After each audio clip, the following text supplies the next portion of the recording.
오늘 저는 헤리티지 20번째 아브라함의 치명적인 약점과 하나님의 은혜, 아브라함의 치명적인 약점과 하나님의 은혜라는 제목으로 말씀을 증거하겠습니다. 참 이렇게 너무 제가 예배하는데 큰 감동도 있고 설레임도 있습니다. 우리 에베네셀 하나님 찬양을 하는데 제 눈에서 눈물이 막 나오더라고요. 여기까지 지켜주신 주님. 믿음의 사람들이 제가 좀 보면 100% 완전한 사람은 없습니다. 성경도 그걸 증명하고 있어요. 믿음의 조상이라고 하는 아브라함 역시 오늘 치명적인 약점이 또 드러납니다. 제가 개인적으로 제일 싫어하는 유형이에요. 이 기질이. MBTI 검사를 한번 해봐야겠어.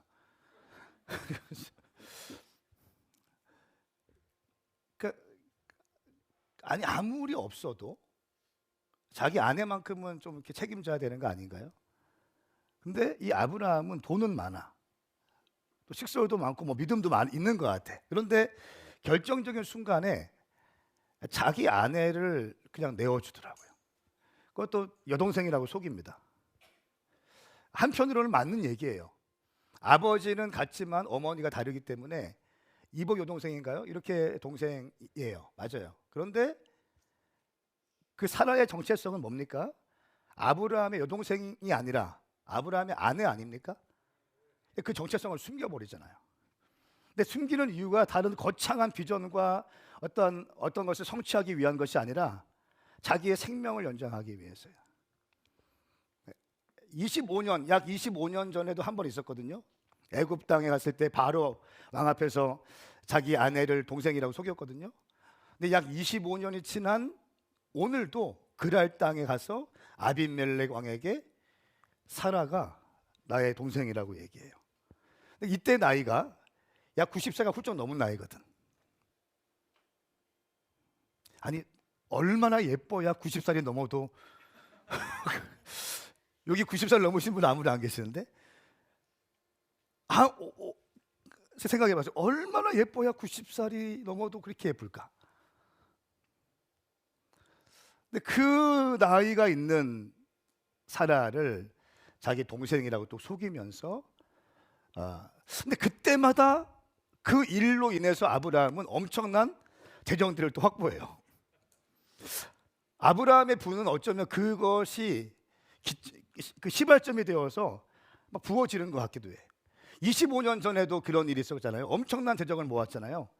오늘도 보니까 은 1000세겔을 주더라고. 은 1000세겔. 은 1000세겔은 우리가 아가서 말씀에 어떻게 아가서 배우신 분들 기억나십니까? 은 1000세겔은 뭡니까? 완전한 충성을 의미하는 거잖아요. 술람미 여인이 어떻게 하냐면 열심히 일해서 은 1000세겔을 주님께 드립니다. 그래서 내가 내 삶을 완전히 깨뜨려서 주님께 헌신봉사 충성했다는 것을 의미해요. 은 1000세겔 충만한 재정을 아브라함에게 선물로 줍니다. 이런 일이 있을 때마다 아브라함은 오히려 은총을 받는 것 같아. 그리고 오늘 말씀을 좀 읽어보신 분들은 아실지 모르겠지만 아비멜렉은요 오히려 이 찌질한 아브라함보다 자기 아내 팔아서 재정을 이렇게 쌓아가는 아브라함보다 이 아비멜렉이 얼마나 젠틀한지 몰라요. 정말 멋있는 사람이에요. 여러분 살다 보면 그런 거 있지 않나요? 교회 다니는 사람, 집사님, 이 사람 집사라고 하는데 집사보다 집사 아니 교회 안 다니는 사람이 더 멋진 사람들 있죠. 장로보다 우리 교회 장로님이 한 분이 계셔가지고 내가 늘 장로 얘기 나오면 이렇게 해서 장로님 장로보다 훨씬 더 멋진 사람들이 많잖아요. 교회 안 다니고 있지만 솔직히 삶에도 문제가 없고 아내한테 기가 막히게 하고 아이들 말씀 양육 삶에 살아가는 방식 정확하게 가리키고 매너 있게 딱 살아가면서 또 구제 같은 거 할 때 딱 하기도 하고 이런 사람들 멋진 사람 진짜 많거든요. 근데 아비멜렉이 오늘 그런 사람인 것 같아요. 근데 아브라함은 약간 찌질해요. 오늘 저 여러분과 함께 말씀을 중심으로 해서, 근데 도대체 이걸 통해서 주님께서 무엇을 말씀하시고 싶은가? 창세기 20장이 오늘 우리에게 선포되어지는 이유와 또 이 말씀을 통해서 주님은 우리가 어떤 것을 깨달음을 얻기 원하시는가? 여러분과 함께 말씀을 함께 나눴으면 좋겠습니다. 먼저 우리 1절부터 2절까지 말씀 함께 읽겠습니다. 이 말씀은 살아계신 하나님 말씀입니다. 아멘. 시작. 아브라함이 거기에서 네겝으로 이동해 가데스와 술 사이에 거주했습니다. 그리고 다시 그랄로 가서 잠시 머물러 살았습니다. 아브라함은 자기 아내 사라에 대해서 그녀는 내 여동생이라고 말했습니다. 그러자 그랄 왕 아비멜렉이 사람을 보내 사라를 데려갔습니다. 아멘. 아멘.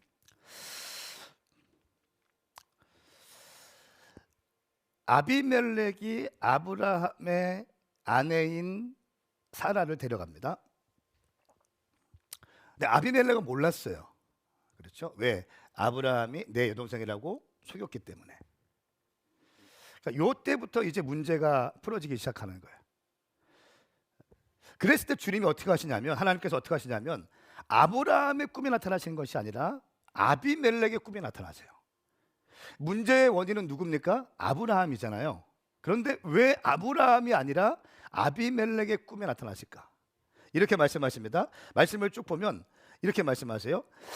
너는 이제 죽게 될 것이다. 왜냐하면 네가 데려온 그 여자 때문에 너는 죽게 될 것이다. 아비멜렉은 아직 그 여인을 가까이 하지 않았습니다. 그래서 이렇게 말합니다. 내 주여 주께서는 죄 없는 백성도 멸하시렵니까? 그녀는 내 여동생이라고 그가 말했고 그 여자도 역시 그는 내 오빠라고 하지 않았습니까? 저는 온전한 마음과 깨끗한 손으로 이 일을 했습니다. 온전한 마음과 깨끗한 손으로 했다는 거예요. 그 당시에 고대 근동 지역의 왕들은 어떤 여인이든 마음만 먹으면 취할 수 있었습니까? 마음만 먹으면 취할 수 있었어요. 근데 아내가 있는 사람은 안 됐어요. 근데 아내가 남편이 있으면 안 됐습니다. 이 여인이 남편이 있는 줄 몰랐다는 거예요. 그래서 나는 그렇게 한 것이 내가 잘못한 것이 없습니다 라고 아비멜렉이 지금 이야기하고 있는 것입니다. 하나님이 또 말씀하십니다. 6절 말씀이에요. 나도 역시 네가 온전한 마음으로 이 일을 했다는 것을 알고 있다. 하나님이 아신다고 말합니다. 그리고 네가 내게 죄 짓지 않게 내가 너를 막은 것이다. 그 때문에 내가 너로 하여금 그녀를 건드리지 못하게 한 것이다. 자, 보세요. 하나님을 믿지 않는 아비멜렉입니다. 이방 왕입니다. 그런데 아브라함, 믿음의 사람 아브라함의 실수와 원인 제공이 되었는데 꿈의 하나님은 아비멜렉에게 등장하셔서 이 아비멜렉을 책망하시려고 합니다. 그리고 네가 죽는다라고 말씀하십니다.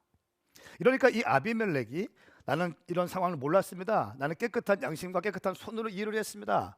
라고 얘기하고요. 이 하나님께서 말씀하신 장면 보세요. 네가 내게 죄 짓지 않게 내가 너를 막은 것이다. 저는 오늘 이 말씀이 참 중요하다고 봅니다.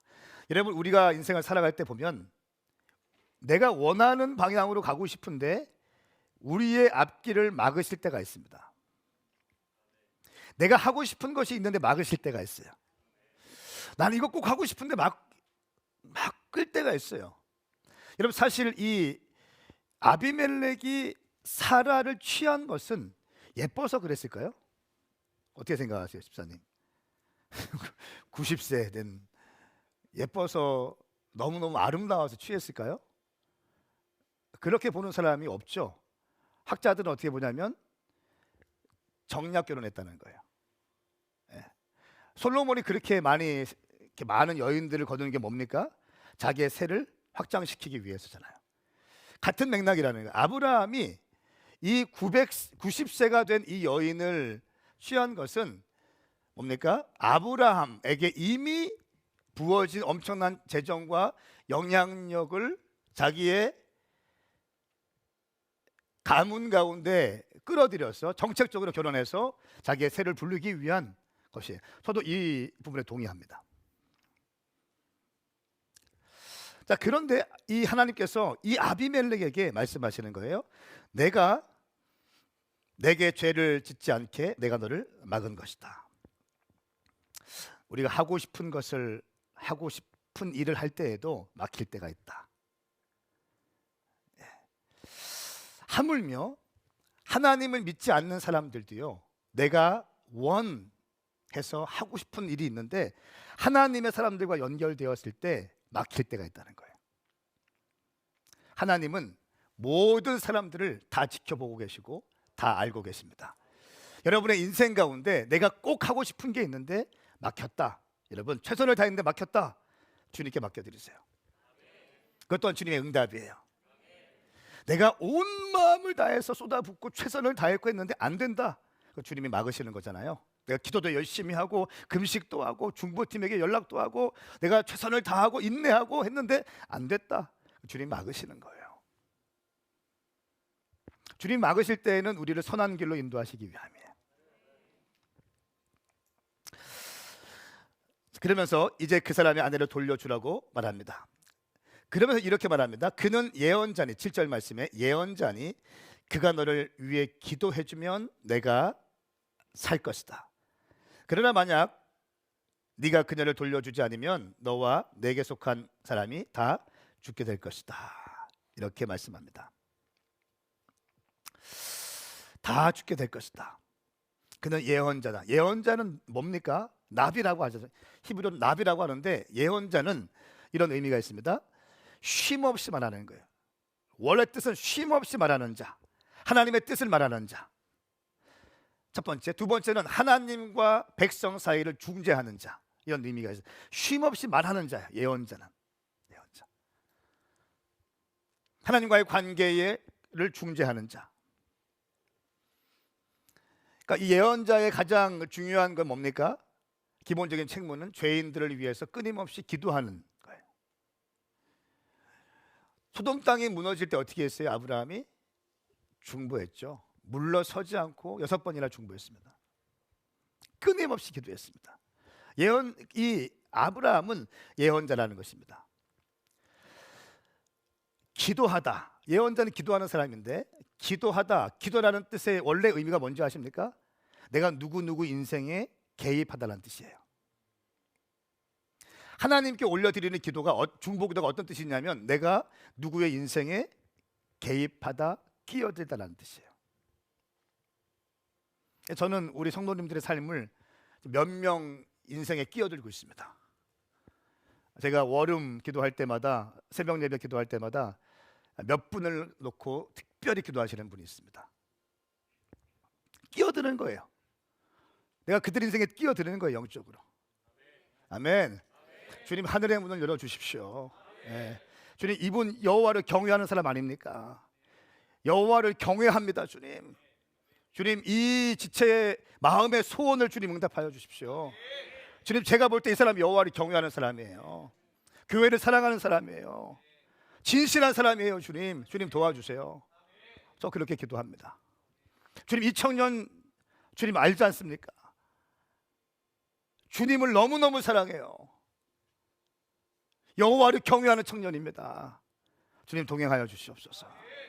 저는 개입하고 있어요. 그들의 인생에. 기도라는 것은 인생에 개입하는 겁니다. 사랑하는 여러분, 여러분의 인생을 위해서만 주님께 올려드리는 것이 아니라 우리 동역자들과 영적인 가족들의 인생에 개입하시길 축복합니다. 끼어드시길 축복합니다. 축복의 통로, 복의 근원이라는 것은 어떤 의미가 있냐면 내게 주신 복을 흘려보내는 거예요. 내게 주신 은혜를 흘려보내는 것을 의미합니다. 아브라함은 창세기 12장 3절 말씀에 너를 축복하는 사람에게 내가 복을 주고 너를 저주하는 사람에게는 내가 저주하리니 땅의 모든 족속이 너로 인해 복을 받을 것이다 말씀하고 있습니다. 모든 사람이 복을 받을 것이다. 여러분, 하나님께서 사라를 중요한 순간마다 보호하시잖아요. 남편이 이렇게 아내를 이용하려고 해도 하나님이 막아주시잖아요. 약 25년 전에도 막아주셨고 오늘도 막아주시잖아요.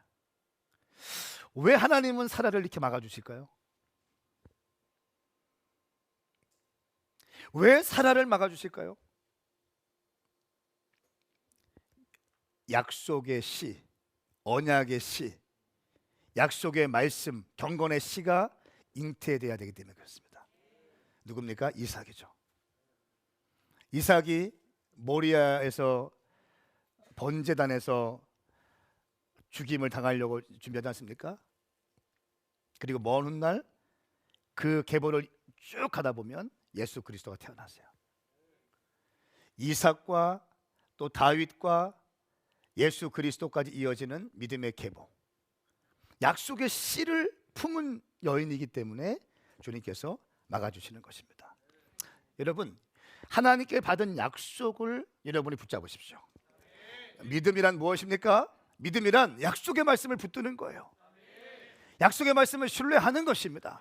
그 말씀을 붙들고 살아가는 거예요. 이게 약속의 사람이고 믿음의 사람이라는 것입니다. 주님은 이런 사람들을 통해서 역사하실 거예요. 끝까지 물러서지 않는 사람들, 끝까지 물러서지 않는 사람들. 이렇게 아비멜렉은 이제 하나님께 책망을 받습니다. 그리고 아비멜렉이 아브라함을 부릅니다. 그래서 이렇게 얘기해요. 아니 왜 나한테 그렇게 엄청난 죄를 내가 질 뻔할 수 있도록 그 죄를 불러들이느냐라고 얘기합니다. 아브라함이 어떻게 얘기합니까? 여기 사람들 보니까 여호와를 경외함이 없어서 나를 죽일 것 같았습니다. 그리고 내 아내가 너무 예쁘기 때문에 내 아내를 취할 것 같았습니다. 그래서 내가 그렇게 한 것입니다. 그런데 사실은 그 사라가 내 아내이기도 하지만 내 이복 동생도 맞아요. 이렇게 얘기해요. 그러면서 아브라함이 변명하기 시작합니다.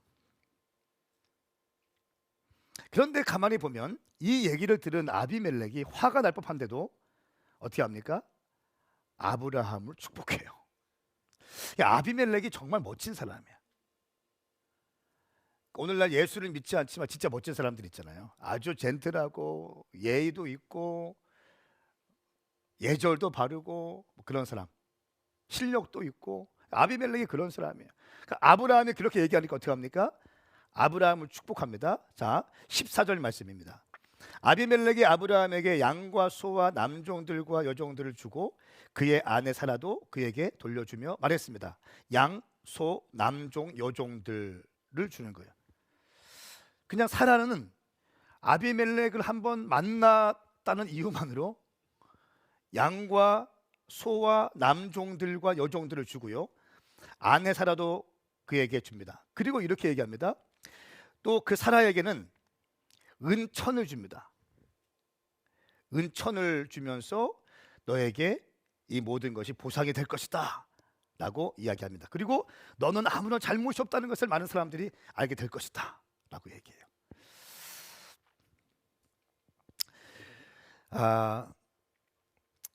아비멜렉은 사라를 아브라함에게 조용히 돌려보내지 않습니다. 공식화해서 돌려보냅니다. 조용히 돌려보내고 아무 일도 없는 것처럼 하지 않아요. 공식화해서 선물도 주고 이렇게 해서 돌려보냅니다. 공개적으로 이 일을 해결하고 싶었던 거죠. 아브라함이 아비멜렉을 은밀하게 속인 것과는 반대되는 행동입니다. 그러니까 교회 다니는 사람들이 치사할 때가 있잖아요. 치사할 때가 있어요. 하나님을 믿지 않는 사람이 오히려 정확하게 서서 일을 처리할 때가 있어요. 저는 좀 이런 마음이 있어요. 그러니까 저희가 교회를 건축하고 뭐 할 때에도 그동안은 어떤 그런 느낌이 있잖아요. 장로님, 권사님, 안수집사님, 뭐 개발업자들 이런 사람 이렇게 하면은 잘해줄 거라고 해서 맡기잖아요. 저는 알고 있어요. 엄청 피본 사람들 진짜 많이 알고 있어요.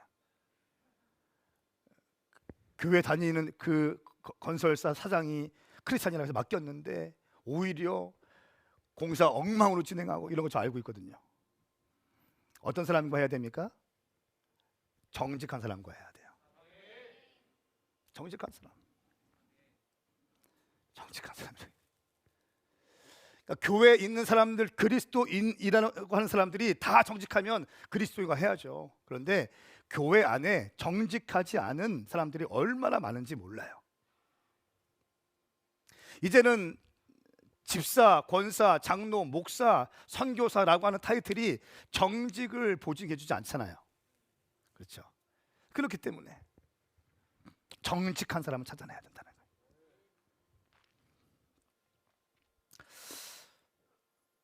자, 그러면서 사라에게 은 1,000세겔을 줍니다. 16절 말씀. 아가서의 말씀에 보면 이 1,000이라는 숫자는 충만한 수예요. 완전 수입니다. 그리고 실제로 따져보니까 이 은 1,000개는 약 11.3kg라고 합니다. 11.3kg.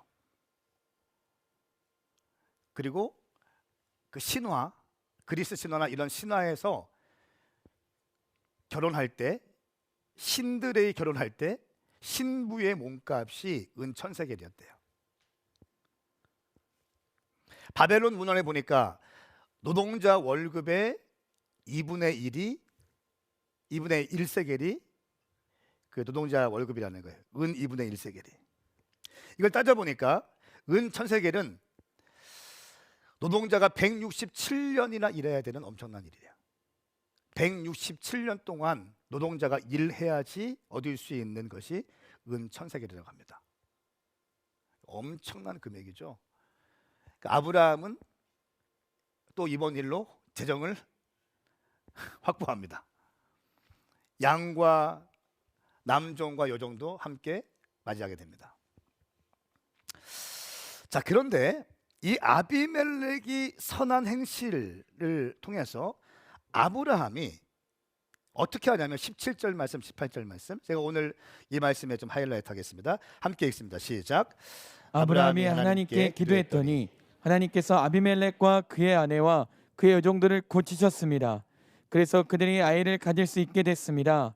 여호와께서 아브라함의 아내 사라 때문에 아비멜렉의 집안의 모든 태를 그동안 다스셨던 것입니다. 아멘. 아멘. 아멘. 어떻게 보면 이 액면가를만 보면 아비멜렉은 억울한 거잖아요. 사실은 아브라함이 모든 원인을 만들어냈잖아요. 그런데 아비멜렉은 꿈에서 하나님의 음성을 듣고 순종하기 시작하잖아요. 믿지 않지만 순종합니다. 그리고 나서 아브라함에게 축복합니다. 여러분 기억나십니까? 아브라함을 축복하는데 그냥 축복하는 게 아니죠. 엄청나게 축복하잖아요. 은 1,000세겔, 양, 염소, 남종, 여종 다 갖다 보냅니다. 지금 이 대목에서 어떤 말씀이 떠올라야 됩니까? 내가 너를 축복하는 자에게 복을 줄 것이고 너를 저주하는 자에게 저주할 것이다. 와, 너는 복의 근원이 될 것이다. 너는 축복의 통로가 될 것이다. 그러면서 17절 말씀에 아브라함이 하나님께 기도했더니 하나님께서 아비멜렉과 그의 아내와 그의 여종들을 고치셨습니다. 그래서 그들이 아이를 가질 수 있게 되었습니다. 무슨 말입니까? 원래 이 아비멜렉의 가문은, 그 가족들은 아이를 가질 수 없는 상태였습니다. 아비멜렉은 돈도 많은 사람이었어요.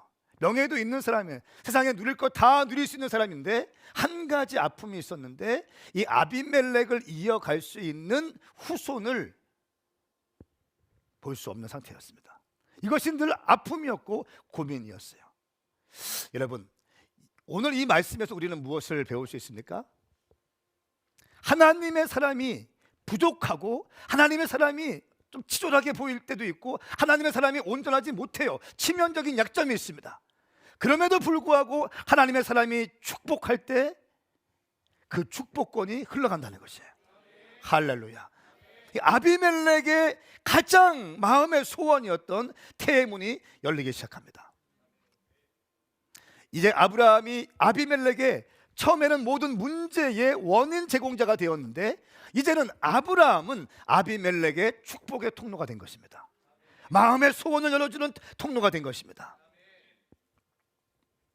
18절 말씀에 여호와께서 아브라함의 아내 사라 때문에 아비멜렉의 집안의 모든 태를 그동안 닫으셨던 것입니다. 자, 근데 말씀이 좀 우리가 이해하기 힘들죠?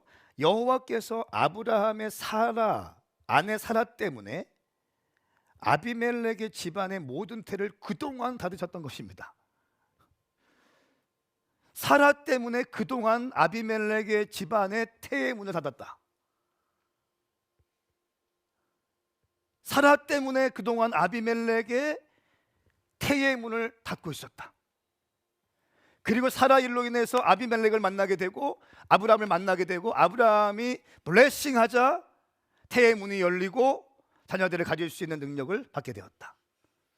그리고 하나님께서는 마지막 절에 사라 때문에 그동안 아비멜렉의 태의 문을 닫아 놓으셨다. 무슨 말입니까? 하나님은요, 모든 것을 다 그림을 그리고 계신 거예요. 아브라함이 그랄 땅으로 갈 줄 알고 계셨어요. 아비멜렉을 만나서 또 이놈이 또 지 아내 속일 줄 알고 있었어요. 아비멜렉의 가정에는 오랫동안 태의 문이 닫혀 있었어요. 그런데 이 아브라함을 만나고 사라를 만나면서 태의 문을 활짝 열어주시는데, 이 과정들을 보니까 하나님께서 하시는 것은 어느 한 가지만 보는 것이 아니라 아비멜렉과 아브라함 모두를 축복하시는 거예요. 아비멜렉은 하나님의 그냥 말씀을 듣고, 불신자였지만 말씀을 듣고 순종합니다. 내가 너를 축복하는 자에게 복을 주겠다, 내가 너를 저주하는 자에게 너를 저주하겠다, 이 말씀이 아비멜렉에는 몰랐지만 이 아브라함은 축복의 근원이에요. 복의 근원이에요. 축복의 통로가 되는 사람인 것입니다. 근데 이 아브라함에게 아비멜렉이 선대했잖아요. 그 결과 아브라함이 축복했어요. 아브라함의 축복이 임하니까, 축복의 기도가 임하니까 뭡니까? 아비멜렉이 그동안 그렇게 갖고 싶었던 자녀를 가질 수 있는 태의 문이 열리기 시작하는 거예요. 할렐루야. 주님은 이 과정들을 이미 계획해 놓고 계셨다는 거예요. 그리고 21장 다음 장에 보면 사라가 드디어 이삭을 낳게 됩니다. 이 과정들을 보면서 사라는 내게도 주님께서 하신 약속의 말씀이 성취될 것이다라고 하는 믿음이 생기게 되었을 거예요. 할렐루야. 여호와께서 아브라함의 아내 사라 때문에 아비멜렉의 집안 모든 태를 그동안 닫으셨던 것입니다. 축복의 근원, 축복의 통로로서 아브라함을 지금 세워주고 계신 것입니다. 그리고 사례는 또 아브라함은 이삭에 대한 기대감을 갖게 되었을 것입니다. 참 아이러니하죠. 아비멜렉 집안의 태의 문은 열어주지만 정작 자기 아내 사례의 태의 문은 열어주지 못해요. 지금까지는. 그런데 이번 일로 인하여 아브라함과 사라가 믿음이 증가되게 되고 21장 다음 장에는 드디어 아브라함 100세 때의 약속의 아들 이삭이 태어나게 되는 것입니다. 사랑하는 여러분, 우리가 인생을 살아갈 때 오늘 이 말씀을 통해서 여러분 무엇을 적용하시겠습니까? 때로는 믿음의 사람들이 치명적인 약점을 가지고 있을 수 있습니다. 그런데요, 복음이라는 게 뭐예요? 복음이라는 게 받을 수 없는 자가 받는 거 아닌가요? 설 수 없는 자가 세워지는 거 아닌가요? 가질 수 없는 자가 갖게 되는 게 아닌가요? 그게 복음 아닌가요? 영원히 지옥 갈 수밖에 없는 우리 인생이 예수 그리스도의 보혈의 피의 공로를 의지해서 하나님의 자녀가 되는 놀라운 권세를 누리게 되고, 그래서 우리가 교회가 하나님의 집이라고 하는 거, 우리가 이런 글씨 Welcome back home, 왜 이런 걸 써놓습니까? 어떤 믿음이 있어요? 교회는 하나님의 집이다. 할렐루야. 가족이라는 거예요. 가족이라는 거예요. 우리 같이 큰 죄에 입은 사람들이, 저 같은 사람이 어떻게 목사가 될 수 있을까요? 저 같은 사람이 어떻게 목사가 될 수 있어? 여러분 같은 사람들이 어떻게 장로가 돼? 어떻게 권사가 돼? 어떻게 집사가 돼? 솔직히 말해서 우리는 다 죄인이고 죽을 수밖에 없는데 예수의 피의 공로로 인해서 우리가 이 자리에 올 수 있는 것이에요. 할렐루야. 지성소에 들어가면 다 죽습니다. 근데 예수의 피의 공로로 인해서 지성소에 들어갈 수 있는 담력을 주시는 거죠. 할렐루야. 이것이 예수 그리스도의 은혜 아니에요? 이것이 복음 아닙니까? 이것이 복음이라는 거예요. 우리가 그러므로 우리의 행위로 구원받는 게 아니라고 얘기하잖아요. 우리의 행위로 구원받는 것이 아니에요. 행위로 구원받을 수 있는 사람이 아무도 없다니까요. 누가 구원받겠어요? 행위로. 아무도 없습니다. 믿음으로 구원받는 거고, 주의 예수의 보혈의 피의 공로로 구원받는 것입니다. 여러분, 우리가 이 마지막 이제 연말이 되었죠. 우리 권사님 기도하실 때 이렇게 기도했어요. 11월 달 추수의 시즌이라고 해요. 추수의 달, 추수의 달. 그렇죠? 추수의 달. 한 해 동안 달려왔던 것들을 결산하는 달입니다. 결산하고 12월 달에는 그 다음 연도를 준비하고. 여러분, 뒤에 1월 1일에 기도하면서 송구 영신 예배 때 기도하면서 주님께 기도의 제목과 함께 감사의 예물을 넣어서 내가 이렇게 살겠습니다 했던 제목들 다 이루어 드리고 있습니까? 송구 영신 예배 때, 시무 감사 예배 때 여러분 결심했던 것들 다 이루어 드리고 있습니까? 어떻습니까? 다시 이제 위드 코로나로 시즌이 전환되면서 이렇게 함께 예배할 수 있는 것 자체가 은혜더라고요. 그냥 저는 한편으로는 온라인 예배, 저희는 뭐 좋으니까 영상 팀이 있고 미디어 팀이 있고 콘텐츠 잘 만들 수 있으니까 이것도 괜찮겠다 한편으로 생각했거든요. 근데 또 와서 같이 예배하니까 너무 좋은 거예요. 할렐루야. 역시 만나야 되는 거, 만나야 되는 거예요. 그래서 우리가 내일부터 특별 새벽 부흥 집회를 합니다. 특별 새벽 부흥 집회. 한남대도 마찬가지고요, 전주도 마찬가지고 영상으로 다 동일하게 새벽 특별 부흥 집회를 합니다. 그동안 코로나 바이러스로 인해서 우리의 믿음의 심지가 약해지고 느슨해지고 해이해지고 풀어진 거 있다면 다시 한번 허리를 동이고 다시 한번 기도하고 다시 한번 주님께 부르짖고 주님께 기도하려고 합니다. 여러분, 우리가 주님께 쓰임 받고 싶다면요, 기도하셔야 됩니다. 기도 없이는 아무것도 혼적인 사람들은 기도를 중요하게 여기잖아요. 영적인 사람은 한결같이 기도 얘기해요. 1517년 마틴 루터가 비텐베르크 교회 문에 95개조의 반박문을 붙였죠. 그리고 종교 개혁의 신호탄을 쓰게 되었습니다. 그리고 중세 카톨릭에 의해서 마틴 루터가 엄청난 핍박을 당했죠. 도망 다니면서 성경을 번역했습니다. 근데 이 루터가 이렇게 얘기합니다. 만일 내가 새벽에 2시간 이상을 기도하지 않았다면 그날의 승리는 마귀에게 돌아갔을 것이다. 나에게는 너무나 할 일이 많았다. 그러나 날마다 3시간 이상 기도하는 것보다 더 중요한 일은 없었다. 그 기도가 모든 일을 지탱해 나가는 힘이 되었다. 할렐루야. 기도예요. 그 바쁜 종교개혁 가운데 새벽에 2시간 또 1시간 기도에 3시간의 기도의 양을 채운다는 거예요. 기도하지 않으면 살 수 없습니다. 제가 우리 그 다음 세대 사역자 미팅을 할 때 갈까 말까 토요일까지 막 고민을 했다가 말씀드렸잖아요. 근데 어느 정도 이게 좀 안정화되면서 가기로 결정했어요. 그러니까 한국 교회 저보다 다 훌륭하신 목사님들만 5명 딱 모이는 그런 모임이었어요. 저까지 5명이고 여기서 이제 발기인 대회를 하고 모임을 하고 전략을 세우고 그리고 신뢰할 만한 다음 세대 사역자들 그 주변에 또 추천해서 이제 한 뭐 그렇게 팀을 꾸려서 영적으로 깨어 있고 또 몸도 교회 크기도 좀 되고 그런 분들, 좀 분명한 방향성이 있고 이런 분들이 함께 모여서 다음 세대 살려내자, 이런 모임이었습니다. 네.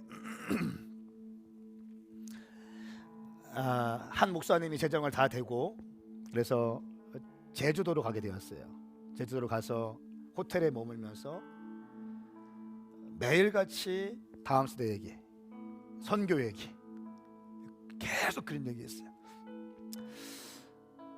그리고 제주도에 우리 제 영적인 아버지인 이영환 목사님이 계시니까 제가 목사님께 그 일정 어떠시냐고 먼저 전화를 드리니까 제주도에 계신다고 하더라고요. 그 모임에 제가 거의 막내니까 거기 또 이제 가장 큰 그 목사님께 상황을 말씀드렸어요. 이영환 목사님이라는 분이 계시는데 한번 만나 보시겠냐고. 다 알고 있는데 또 일정에 다 있으니까. 근데 다들 뭐 흔쾌히 좋아하셔서 모시고 갔습니다. 헤리티지로 가서 가니까 목사님께서 백숙을 준비해 놓으셨어요. 백숙을 준비하시고 백숙을 먹으니 칼국수를 또 끓여주시더라고요. 그러면서 시간 되냐고 하시면서 그동안의 여정을 쫙 얘기해 주셨어요. 은퇴할 때까지.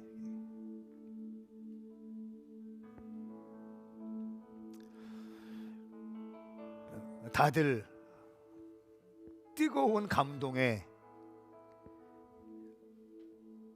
심령 안에서 터져나오는 눈물과 함께 영적인 이 감동이 그 대화하는 가운데 엄습하더라고요. 심지어 고성준 목사님, 데스티니라는 책을 쓴 고성준 목사님은 제가 연결해서 그 소난학교에 집회도 가시고 하셨는데 이런 분은 처음이라고, 두 번째라고. LA 은혜하님교회 김광실 목사님 2명 맞다고. 그러니까 그분이 한 명은 누구냐고. LA 은혜하기 김광실 목사님이라. 그 한 또 전체 재정을 다 되신 분은 나는 오랫동안 목회했는데 이런 분은 처음이야. 난 앞으로 10년 동안 열심히 목회할 거야. 저한테 그분이 쓴 책이 있어? 책 좀 보내줘.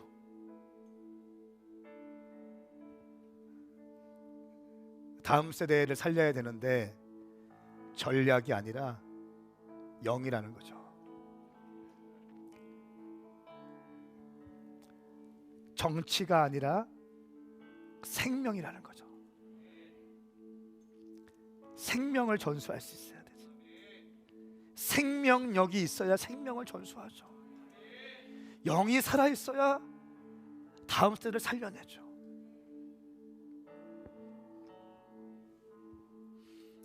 그 이영환 목사님께서 하신 말씀이 계속 그거 기도. 나는 중학교밖에 못 나왔고 별과 맨날 그거 있잖아요. 그 스토리. 그러니까 눈도 못 쳐다봐가지고 코만 쳐다보고 있다고. 근데 우리 후임 목사는 눈을 똑바로 쳐다본다고. 내가 기가 죽어가지고 고개 숙이고 있는다고. 맨날 그 말씀 하시거든요. 근데 생명력. 난 그래서 할 수 있는 게 없어서 기도밖에 없었다고. 난 기도로 목회했다고. 다시 한번 제가 느슨해진 것이 다시 한번 쪼여지는 느낌이 드는 거예요.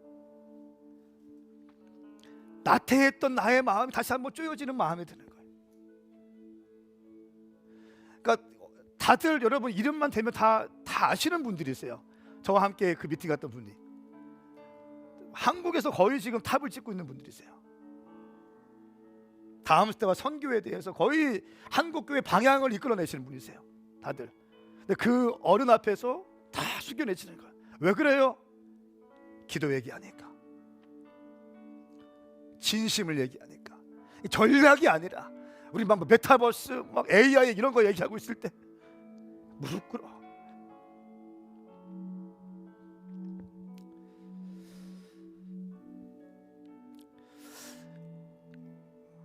여러분, 새는 날개가 무거워도 그 날개로 인해서 날 수 있는 것입니다. 배는 돛이 무거워도 그 돛을 통해서 항해할 수 있는 것입니다. 기차는 화통이 무거워도 그것으로 인해 질주할 수 있는 것이고요. 비행기는 날개가 무거워도 그 날개로 인해서 비상할 수 있는 것입니다. 성도들은 아무리 피곤하고 힘들어도 기도로 살 수 있는 거예요. 기도가 답인 거예요. 오늘 아브라함이 아비멜렉을 축복하잖아요.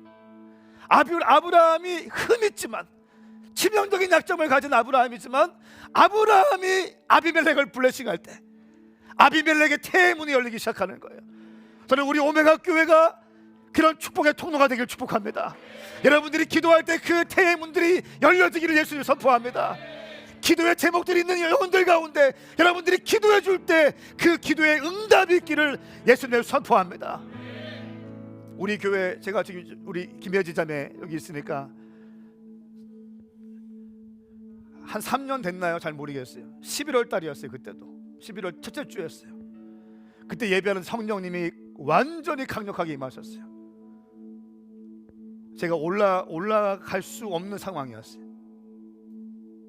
올라가도 내가 설교했던 준비한 게 있는데, 준비한 거 설교하면 성령님의 운행하심과 일하심이 마치 좀 이렇게 끊어질 것 같은 느낌이 들었어요. 그래서 성령님에 대한 메시지를, 성령님에 대한 사도행전 말씀을 그냥 선포하고 우리 시간 성령 충만을 위해서 기도합시다. 지금 성령님이 이 자리에 와 계십니다. 뭔가 특별하게 주님이 일하고 계십니다. 주님이 오늘 역사하실 것 같습니다. 우리 함께 기도합시다라고 외쳤어요. 그리고 함께 기도했어요. 그날 말씀은 없었습니다. 그리고 또 주님이 감동 주시는 거예요. 몸이 아픈 사람들, 기도 응답받고 싶은 사람들 앞에 나와서 무릎을 꿇고 기도해라. 앞에 나와서 주일날 11시 예배인데 앞에 나와서 무릎을 꿇고 기도할 때 내가 일할 것이다. 제가 성령님의 음성에 듣고 순종했어요. 콜랭했습니다. 근데 주일 11시에 예배했는데 설교를 하지 않고 말씀만 읽었고 선포하고 기도하고 앞에 나와서 기도하기 시작했어요. 그리고 함께 중보하면서 한 명 한 명 안수하기 시작했어요. 여러분, 그날 어떤 일이 있었냐면 우리 예지자매와 요셉 형제와 간증이에요. 저는 그러고 몰랐습니다. 그리고 병원에 갔었는데 임신할 수 없는 상황이었다고 하는 거예요. 우리는 더 이상 임신할 수 없다. 어떻게 시술을 해도 임신할 수 있는 가능성이 없다. 의학적으로 끝났다라고 의사는 말했다고 하는 거예요. 그런데 따져보니까 그 예배와 그 기도 시간이 태의 문이 열리는 시간이었다는 거예요. 할렐루야. 그리고 쌍둥이가 얼마나 예쁜지 지금도 워룸에 나와서 한창 함께 엄마랑 있더라고. 이렇게 우리 주님은 살아계시는 분이십니다. 우리 주님은 능력의 주님이신 거예요. 아멘 하십시다. 우리 주님은 능력의 주님이신 거예요. 살아계신 주님인 것입니다. 주님이 손대면 모든 것이 열리기 시작하는 거예요. 사랑하는 여러분, 우리가 2주 동안 기도할 겁니다. 2주 동안 이영환 목사님께서 쓰신 기도 치유 성숙, 이 책을 가지고 장자권 아시는 분 손 들어보세요. 장자권 아시는 분들 내려보세요. 장자권 한 번도 못 들어봤다 손 들어보세요. 그러니까 들었는데 내가 안 해봤다 손 들어보세요. 내리세요. 제가 사역자 미팅할 때 물어보니까 목사님, 우리 교회 장자권 모르는 사람이 3분의 1은 될 것 같아요 하더라고요.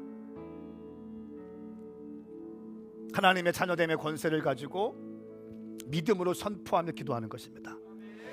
여러분, 이 책을 가지고 하나하나 읽어나가면서 우리의 그동안 나태했던 신앙들의 허리띠를 졸라매고 전심으로 기도할 것입니다.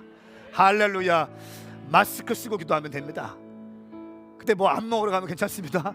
마스크 쓰고 기도하면서 주님께 매달리고 함께 기도할 때 하늘의 문이 활짝 열리고 우리의 모든 기도의 제목들이 응답될 줄 믿습니다. 여러분의 가정에, 여러분의 일터에, 여러분의 생애에, 여러분의 삶에 문제가 있고 특별히 2021년도에 내가 하기로 했던 것들을 아직 성취하지 못하신 분 있습니까?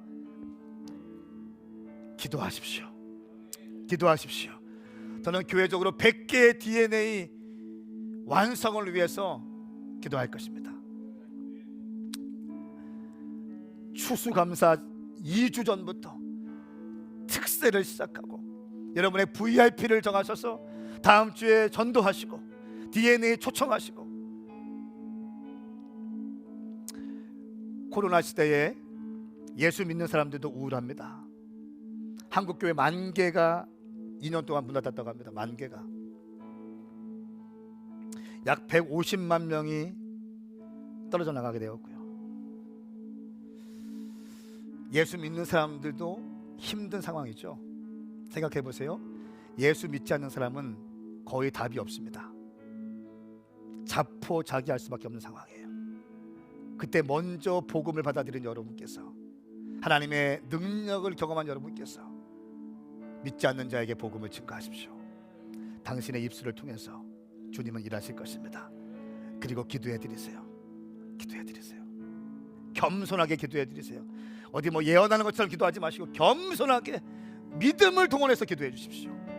여러분이 기도할 때 하늘의 문이 활짝 열리게 될 것입니다. 예배팀 좀 올라오십시오. 우리 찬양하시고 함께 기도했으면 좋겠습니다. 다 좀 일어나실까요?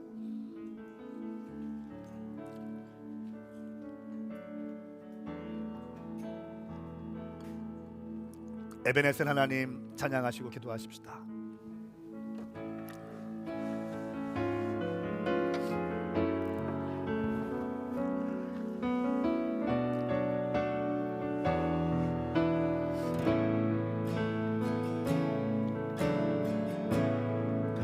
감사하신 하나님,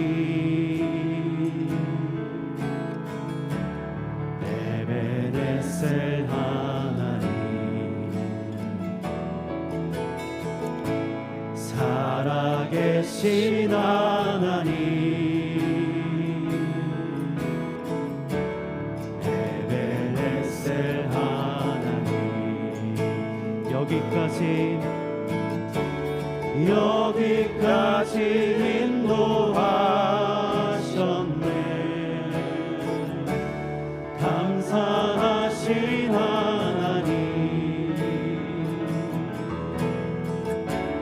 여기까지 인도하셨네. 살아계신 하나님,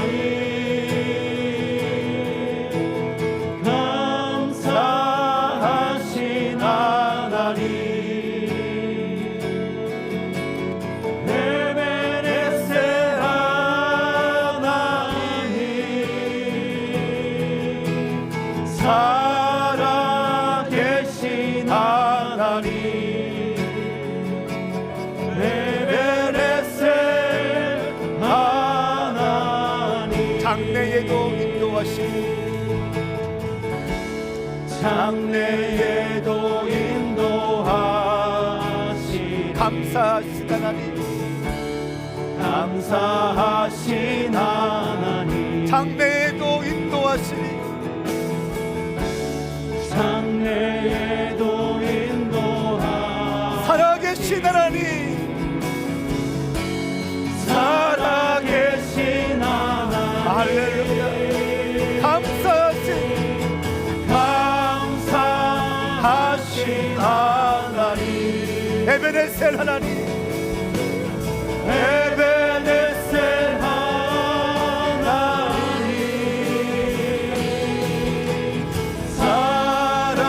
살아계신 하나님, 감사하신 하나님 선포합시다.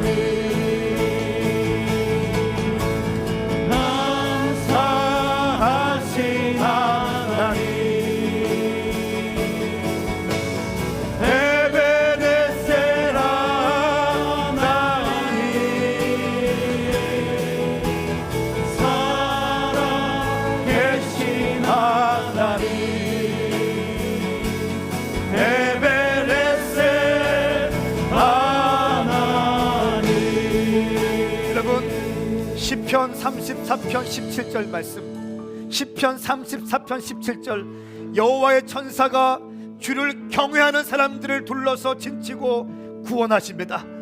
시편 145편 18절 19절 말씀, 여호와께서는 주를 부르는 모든 사람들, 진심으로 주를 부르는 모든 사람들 가까이에 계십니다. 아멘. 주께서 그분을 경외하는 사람들의 소원을 이루어 주시고 그들의 부르짖음을 듣고 구원해 주실 것입니다. 아멘. 시편 34편 6절 7절, 이 불쌍한 사람이 불렀더니 여호와께서 들으시고 그 모든 괴로움에서 구원하셨습니다. 아멘. 여호와의 천사가 주를 경외하는 사람들을 둘러서 진치고 구원하십니다. 아멘. 할렐루야. 아멘. 사랑하는 여러분, 여호와를 경외하시기로 작정하세요. 아멘. 나는 여호와를 경외하리라. 아멘. 나는 여호와를 경외하리라.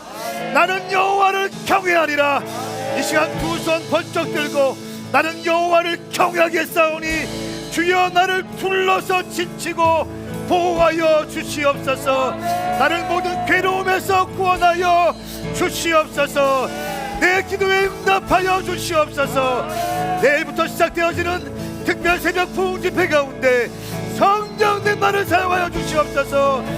주의 이름 삼창 부리며 기도하겠습니다. 주여, 주여. 아브라함의 그런 치명적인 약점에도 불구하고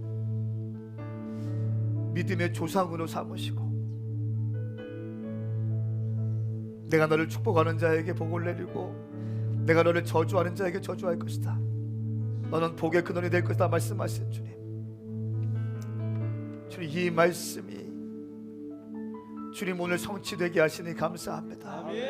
하나님 아버지, 오늘 우리가 이 말씀을 믿음으로 취합니다.